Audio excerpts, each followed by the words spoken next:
Jabalia, des habitants en fuite.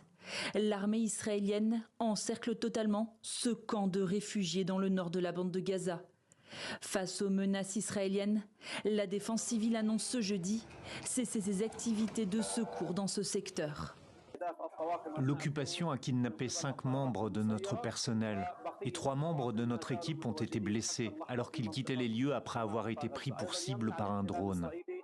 L'occupation israélienne empêche également nos équipes de conduire les véhicules restants, tels que les camions de pompiers ou les ambulances. Ces images montrent des prisonniers gazaouis conduits par des soldats israéliens à Jabalia. Les hommes sont systématiquement interrogés. Depuis le 6 octobre, le nord de l'enclave est le théâtre d'intenses combats. Plus de 770 personnes ont été tuées en 3 semaines, selon le ministère de la Santé de Gaza, poussant les habitants à fuir.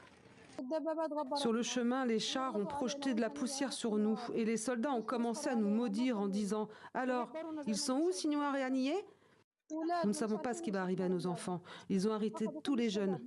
Près de 400 000 personnes seraient toujours dans le nord de la bande de Gaza selon l'ONU. 250 000 selon l'armée israélienne. Depuis le sommet des BRICS, le président palestinien Mahmoud Abbas accuse Israël de forcer les habitants à l'exil. Cela fait plus d'1 an que les Palestiniens subissent la plus grande catastrophe depuis la Nakba de 1948.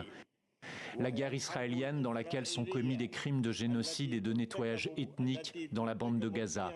Cette guerre fait partie d'un plan visant à vider le territoire de sa population, en particulier dans le nord de Gaza, où les forces d'occupation ont recours à la famine.